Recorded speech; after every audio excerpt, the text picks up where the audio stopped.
दिव्या, दृष्टि, रेखा, सुमन, गीता पांचों बहनें फूट फूट कर रो रही थी। तभी उनके चाचा रोते हुए घर पर आते हैं। चाचा जी आप आ गए? कहाँ है हमारे माता पिता? चाचा जी आप जब क्यों हो बताओ ना। अब तुम्हारे माता पिता कभी नहीं आ पाएंगे। क्यों चाचा जी आप ऐसा क्यों बोल रहे हो? मेरी प्यारी बेटियों, आज से मैं ही तुम्हारा पिता हूँ। तुम्हारे माँ पिता भगवान को प्यारे हो गए हैं। अब वो भगवान के पास ही रहेंगे। नहीं ऐसा मत कहिए। बताइए हमारे माता पिता कहाँ हैं? उनके बिना हम कैसे रहेंगे? पांचों बेटियों की बातें सुनकर सर्वेश उन्हें गले से लगा लेता है, जिसके बाद वो रोते हुए अपने कमरे में आता है, जहाँ उसकी पत्नी निकिता उससे कहती है, कराए अपने भैया भाभी का अंतिम संस्कार? हाँ कराया। चलो ये तो ठीक है, लेकिन अब मुझे ये बताओ इन पांचों लड़कियों का क्या होगा? तुम ये कैसी बातें कर रही हो? इनका क्या होगा मतलब? अरे ये अनाथ हो गई हैं।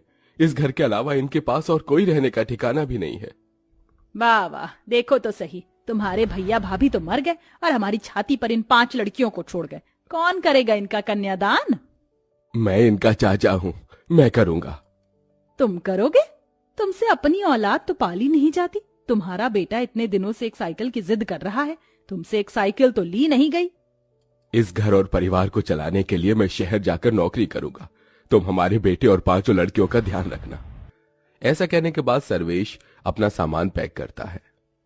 चाचा जी आप कहाँ जा रहे हैं? तुम पांचों अपना ख्याल रखना, मैं शहर जा रहा हूँ काम के लिए। सर्वेश उनकी शादी के लिए पैसे जोड़ने शहर चला जाता है। इधर उसके जाते ही निकिता अनाथ बहनों के ऊपर अत्याचार करना शुरू कर देती है। अब ये मेरा मुंह क्या देख रही हो? इस घर में तुम्हें फ्री फोकट की खाने को नहीं मिलेगी। चलो जल्दी जल्दी काम करो, घर में बहुत काम है। चाची जी आप हमें बता दीजिए कि क्या क्या काम करने हैं, हम सारे काम कर लेंगे। लेकिन हमारी ये 2 छोटी बहनें हैं, इनसे काम मत करवाइएगा।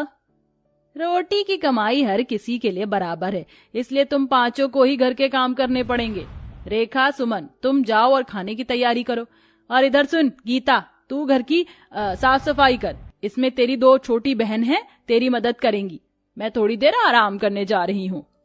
निकिता ऐसा कहकर अपने कमरे में आराम करने चली जाती है और इधर पांचों अनाथ बहनें अपने माँ बाप के मरने का गम लिए घर के अंदर सारे काम करना शुरू कर देती हैं। सब्जी बनाते हुए रेखा का हाथ जल जाता है। दीदी मेरा हाथ जल गया। अरे भगवान ये क्या हो गया? चल तू इस पर कोलगेट लगा ले, थोड़ी सी ठंडक मिलेगी तुझे। सुमन रेखा के हाथ पर कोलगेट लगा देती है। जैसे ही निकिता ये देखती है, वो फौरन सुमन के मुंह पर एक जोरदार तमाचा मारती है। क्या री? कोलगेट क्या तेरे माता पिता यहाँ रख कर जा रहे हैं, जो लाडो रानी प्यार प्यार में अपनी बहन के हाथ पर लगाई जा रही हैं? रेखा का हाथ जल गया था चाची, बस इसीलिए। आइंदा अगर मुझसे बिना पूछे कुछ काम किया तो जिन हाथों से काम करोगे उन हाथों को ही तोड़ दूंगी। ऐसा कहकर निकिता चली जाती है। जैसे तैसे करके दोनों बहनें खाना बनाती हैं। खाना खाने के समय उसका बेटा निखिल कहता है, माँ कैसा खाना बनाया है, कितना बकवास है। निकिता सारा खाना फेंक देती है। तुम नालायकों को तो खाना बनाना भी नहीं आता, जाओ दोबारा से सही से खाना बना कर लाओ। इस तरह निकिता दोबारा से उन बेचारी अनाथ बहनों को खाना बनाने के लिए भेज देती है। दोबारा खाना थोड़ा सही बनता है, इसलिए दोनों माँ बेटे खाना खा जाते हैं और उन पांचों के लिए कुछ नहीं बचाते। बहुत जोर से भूख लगी है दीदी, मुझे भी बहुत जोर से भूख लगी है। तुम यहीं रुको, मैं चाची जी से खाना लेकर आती हूँ। सुमन अपनी बहनों से ऐसा कहकर अपनी चाची से खाना मांगने जाती है, लेकिन उसकी चाची अपने बेटे के साथ अपने कमरे में सो रही होती है। चाची तो सो रही है, एक काम करती हूँ, खुद ही अपनी बहनों के लिए खाना ले जाती हूँ। सुमन ऐसा सोचकर रसोई में जाती है और खाना ढूंढने लगती है, लेकिन खाना तो खत्म हो चुका था। हे भगवान, आज तो हमारे लिए खाना भी नहीं छोड़ा चाची जी ने। सुमन मायूस होकर वापस अपनी बहनों के पास आ जाती है। कुछ नहीं था रसोई में, बस ये सूखी रोटियां थी, यही खाकर गुजारा कर लेते हैं, कल सुबह नाश्ता करेंगे। पांचों बहनें वहीं सूखी रोटी खाकर सो जाती हैं। अगले दिन जब सवेरा होता है तो निकिता घर के सारे काम उन्हीं से करवाने के साथ साथ बाहर के काम भी उन्हीं से करवाती है। इसी तरह अत्याचार करते हुए कुछ दिन बीत जाते हैं और होली आने वाली होती है। होली आने वाली है और मेरे बड़े भाई उनकी पत्नी घर पर आएंगी। तुम पांचों की पांचों कान खोल कर सुन लो। घर में अच्छे से साफ सफाई करना, जरा भी गंदगी नहीं रहनी चाहिए। सुमन, रेखा, गीता, तुम तीनों बाजार जाकर सामान लेकर आओगी। निकिता होली के रंग और होली की डेकोरेशन के लिए सामान लाने तीनों बहनों को भेज देती है और यहाँ छोटी बहनों से घर के काम करवाती है। लेकिन बाहर से सामान लाते समय जब वो तीनों सड़क पार कर रही होती हैं, तो उनका ध्यान गाड़ियों पर नहीं होता, जिसकी वजह से उनका एक्सीडेंट हो जाता है। मेरे हाथ पर लग गई। चलो चलो, ज्यादा नहीं, थोड़ी सी खरोच आई है, घर चलते हैं। तीनों बहनें चोट लगने के बाद भी घर आ जाती हैं, जहां उनका टूटा फूटा गंदा सामान देखकर निकिता बहुत गुस्से में आ जाती है। ये तुमने क्या किया? सारा सामान बर्बाद कर दिया। कहाँ लोट पोट होकर आ रही हो? चाची जी, हमारा एक्सीडेंट हो गया था, हमें चोट भी लगी है। मुझे बहाने देने की जरूरत नहीं है, मैं तुम्हें अच्छे से जानती हूँ। चलो अब जाकर काम करो घर के। पांचों बहनें घर के कामों में ही लगी रहती हैं। 2 दिन में इतने के बाद होली आ जाती है। यहाँ होली वाले दिन घर पर बढ़िया बढ़िया पकवान भी आते हैं, जो निकिता अपने कुछ रिश्तेदारों के साथ बैठकर खा रही होती है। साथ में उनका बेटा निखिल भी बढ़िया बढ़िया पकवान खाते हुए पांचों बहनों को चिढ़ाता है। देखो देखो, तुम्हें ये खाने को कभी नहीं मिलेगा, इसलिए मुझे देखकर ही अपना मन भर लो। निखिल के ये कहने पर पांचों बहनें उसे देखती ही रह जाती हैं। कुछ देर बाद निखिल पिचकारियों से खेल रहा होता है, तो वो उन पांचों बहनों को दिखा दिखाकर उन्हें चिढ़ाता है, जिसके चलते वो पांचों अपनी चाची के पास जाती हैं। चाची चाची, हमें भी भूख लगी है, हमें भी पकवान खाने हैं। चाची, हमारे माता पिता हमारे लिए हर साल होली पर पिचकारी और रंग लाकर दिया करते थे होली खेलने के लिए। आप हमें दे दो, हमें होली खेलनी है। हाँ चाची, हमारा होली खेलने का बहुत मन कर रहा है। अच्छा, तो तुम पांचों को होली खेलनी है? रुको, मैं तुम्हें होली खिलाती हूँ, आओ मेरे साथ।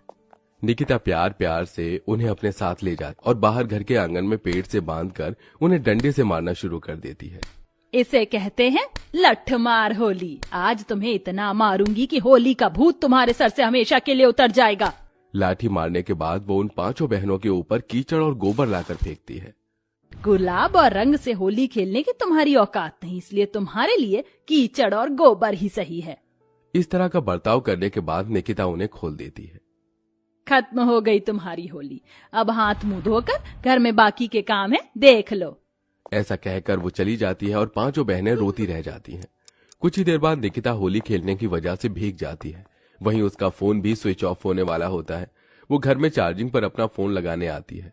उसी दौरान उसे बहुत तेज करंट लगता है। ये देख पांचों बहनें उसे बचाने के लिए उसका हाथ लकड़ी से मारकर बोर्ड से छुड़ा देती हैं। चाची जी, होश में आइए, आपको कुछ नहीं होगा। चाची जी, होश में आने की कोशिश कीजिए। तभी निकिता को होश आता है। ये सब देखने के बाद उसे अपनी गलती का एहसास होता है।